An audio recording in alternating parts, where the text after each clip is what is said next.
Faster film का first scene एक prison से शुरू होता है, जहां से मेन कैरेक्टर ड्राइवर को प्रिजन से निकालकर पुलिसमैन ऑफिसर के पास ले जाते हैं। ऑफिसर इसे कहता है तुम यहाँ रहे, लेकिन तुम्हें किसी किस्म की ट्रबल नहीं हुई। फिर वो कहता है कि मैं ये उम्मीद करता हूँ कि यहाँ जो अंधेरा है तुम इसको पीछे छोड़कर जा रहे हो। इस पर वो कहता है कि कोई क्वेश्चन है। फिर ड्राइवर कहता है कि एग्जिट कहाँ है। इससे जाहिर होता है कि ड्राइवर 10 ईयर्स से प्रिजन में कैद होता है, लेकिन अब आजाद हो जाता है। जेल से बाहर आने के बाद ड्राइवर तेज भागकर एक जंक यार्ड में पहुंच जाता है, जहाँ टूटी हुई गाड़ियां होती हैं। वहाँ एक सही गाड़ी के ऊपर से कपड़ा हटाता है और इसे ले जाता है। इसमें कुछ डॉक्यूमेंट्स, पेपर्स और पिक्स होती हैं। फिर वहाँ एक तस्वीर देखता है जिसमें इसका भाई होता है। इसका कत्ल किया जा चुका होता है। यहाँ ये भी पता चलता है कि ड्राइवर का मकसद एक एक करके अपने भाई के कातिलों से बदला लेना होता है। ये सोचकर वो अपनी कार की डायरेक्शन को बेकरफील्ड ऑफिस की तरफ कर देता है और वहाँ जाकर ऑफिस के एम्प्लॉय को मार देता है। अंदर से ऑफिस वर्कर्स चिल्लाना शुरू कर देते हैं और एक सीसीटीवी कैमरा के जरिए इसकी रिकॉर्डिंग हो जाती है। थोड़ी देर में वहाँ इन्वेस्टिगेशन टीम पहुंच जाती है और वहाँ कॉप और डिटेक्टिव इस केस को हैंडल करते हैं। फिर ड्राइवर इस आदमी की जगह पर होता है जिसने इसे गाड़ी और गन दी होती है। वहाँ न्यूज चैनल पर सेम न्यूज चल रही होती है कि बेकरफील्ड में एम्प्लॉय को मार दिया गया और मर्डरर्स की एज 30 इयर्स थी और हाइट 6'5" थी। पुलिस ने अभी विक्टिम का नाम नहीं बताया। ड्राइवर इस आदमी को पैसे देता है, लेकिन वो आदमी इससे कहता है कि बताओ तुमने प्रिजन में रहकर इतना पैसा कहाँ से स्मगल किया। जिस पर ड्राइवर कहता है कि तुम्हें जानने की जरूरत नहीं है। ड्राइवर इससे इसके भाई के कातिलों की नेम्स की लिस्ट मांगता है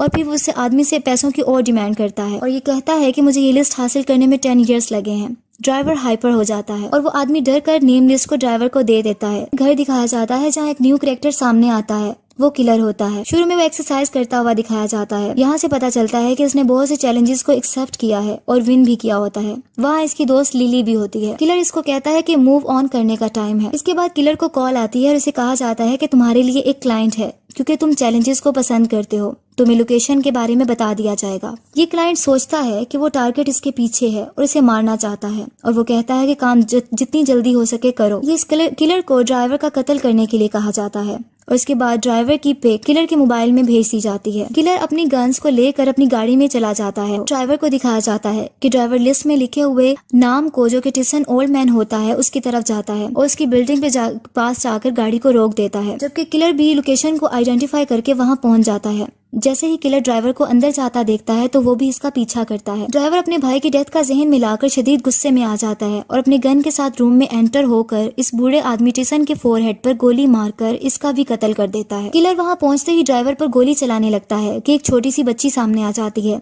ड्राइवर इस बच्ची की वजह से परेशान हो जाता है, लेकिन इसकी जान बचाने के लिए इसे एक तरफ पुश कर देता है और इसके बाद किलर पर फायरिंग शुरू कर देता है और जल्दी से गाड़ी में निकल जाता है। किलर उसे नहीं मार सकता। उसी तरफ फीमेल डिटेक्टिव और कॉप को ओल्ड वीडियो दिखाती है जिसमें शूटर ड्राइवर के भाई का मर्डर किया गया होता है। अब ये दोनों ड्राइवर के पास को डिस्कवर करते हैं और इन्हें पता चलता है कि ड्राइवर के साथ धोखा हुआ था और ये अकेला है, इसका कोई गैंग नहीं है। इसके बाद बैंक रॉबरी की वीडियो दिखाई जाती है कि कैसे ड्राइवर के भाई ने बैंक रॉबरी के बाद अपने साथियों को ड्राइवर की गाड़ी में बिठा लिया था। उसके बाद दूसरे गैंग ने इसे पकड़ लिया था और तो दूसरे गैंग ने इनसे पैसे मांगे थे और पैसों का पूछा था। ड्राइवर इनसे रिक्वेस्ट करता है कि तुम मेरे भाई को शूट नहीं करो। ड्राइवर का भाई इसको कहता रहता है कि इन्हें कुछ नहीं बताना, लेकिन ड्राइवर अपने भाई की फिक्र करते हुए बता देता है कि पैसा किचन के फ्लोरबोर्ड के नीचे है। इसके बावजूद ड्राइवर के भाई की गर्दन को काट कर कत्ल कर दिया जाता है। ड्राइवर जोर जोर से नो कहकर चिल्लाता है, लेकिन कुछ नहीं कर पाता। इसका भाई इसके सामने जान दे देता है, जबकि इनमें से ओल्ड मैन टिसन वीडियो बनाता है और उसको कहता है कि स्माइल करो कैमरा के सामने। ड्राइवर से गुस्से में कहता है कि मैं तुम सबको मार दूंगा। डिटेक्टिव कहती है कि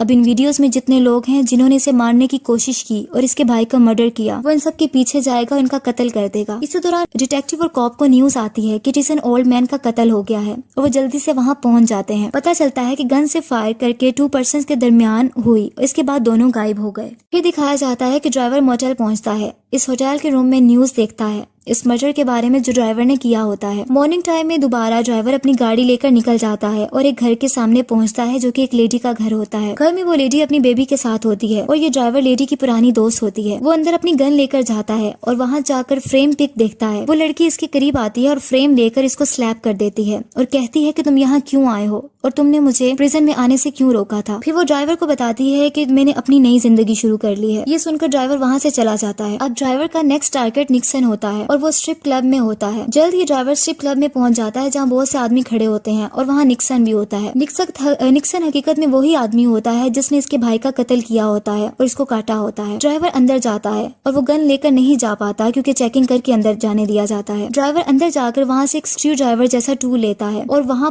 पहुंच जाता है जहाँ निक्सन होता है और निक्सन इसे देखकर कहता है मैं एक्सपेक्ट कर रहा था कि तुम यहाँ आओगे। वो आदमी ड्राइवर को देखकर पहले डर जाता है लेकिन अपना नाइफ फिर निकाल लेता है ताकि ड्राइवर को मार सके। दोनों की फाइट शुरू हो जाती है। इसके बाद ड्राइवर अपने टूल को इसमें स्टैब कर देता है जिससे वो बहुत ज्यादा जख्मी हो जाता है। ड्राइवर को लगता है कि निक्सन मर गया है लेकिन अभी भी निक्सन जिंदा होता है। ड्राइवर के जाने के बाद इसको हॉस्पिटल ले जाते हैं।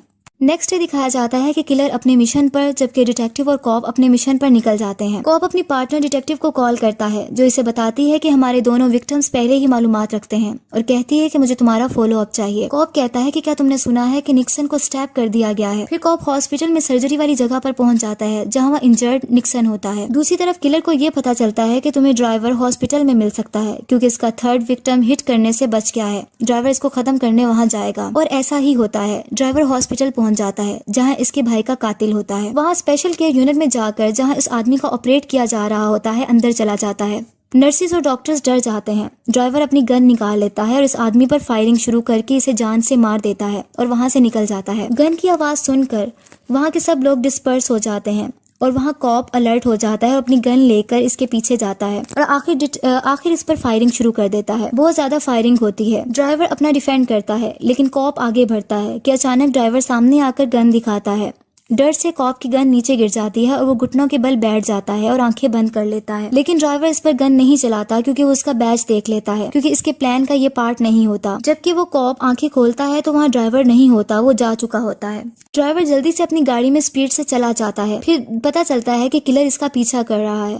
ड्राइवर का पीछा होता है और किलर अपनी कार में बहुत स्पीड से इस कार का पीछा करता है। आखिर दोनों कार्स एक जगह रुक जाती हैं। ड्राइवर किलर की कार व्हील पर फायर कर देता है जबकि किलर ड्राइवर पर फायर करता है जिससे इसकी नेक पर बुलेट लग जाती है और खून बहता है। ड्राइवर जल्दी से अपनी कार को स्पीड से ले जाता है। किलर को कॉल आती है जिसमें एक आदमी कहता है कि क्लाइंट ये काम करने जल्दी चाहता था और ये चाहता है कि तुम अगर ये नहीं करना चाहते तो नहीं करो। जिस पर किलर कहता है कि नहीं, मैं ये काम करना चाहता हूँ। अब ड्राइवर को शूट किया जा चुका होता है गर्दन पर, उसका खून बह रहा होता है। वो इस जख्म के साथ एक घर में पहुंचता है जो कि इसकी मदर का घर होता है और वहाँ अपने फादर को तलाश करता है। फिर उसे पता चलता है कि 3 या 4 साल पहले ही इसका फादर मर चुका है। उसके बाद वो उसकी मदर जो उसकी माँ होती है वो इसकी नेक पर गन शॉट के वंड पर स्टिच करती है और पूछती है कि तुम प्रिजन से कब बाहर आए हो, जिस पर ड्राइवर बताता है कपल ऑफ डेज। उसके बाद ये भी बताया जाता है ड्राइवर यहाँ अपने फादर का कत्ल करने आता है। इसकी माँ कहती है कि अगर तुम सोच सकते हो कि एक बाप अपने बेटे का मर्डर करवा सकता है, वो तुम्हारे भाई से बहुत प्यार करता था और ये सच है, तुम्हारी गलती भी नहीं। मैं सॉरी करती हूँ कि मैं तुम्हें प्रोटेक्ट नहीं कर सकी। और वो रोने लगती है। फिर ड्राइवर कहता है कि मेरा भाई सिर्फ अकेला था जो मेरा ख्याल रखता था।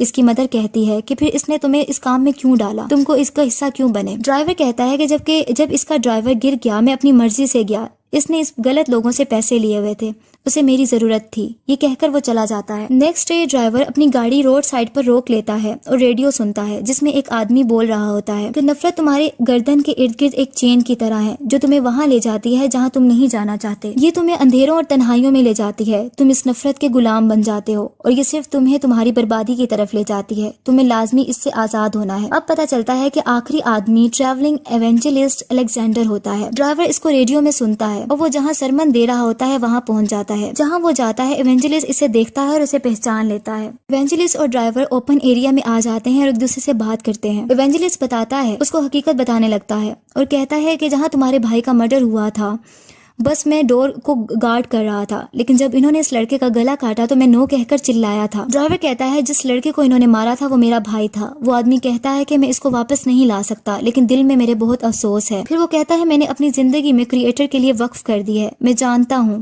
कि शैतान ने तुम्हारे दिल को ट्विस्ट कर दिया है बदले से और नफरत से। फिर वो कहता है कि क्रिएटर मेहरबान है, वो तुम्हारी रूह में देख सकता है। ड्राइवर कहता है कि तुम्हारा सरमन ओवर हो गया। सरमनर जो इवेंजलिस्ट होता है वो इससे माफी मांगता है, लेकिन ड्राइवर कहता है कि मैं माफ नहीं कर सकता।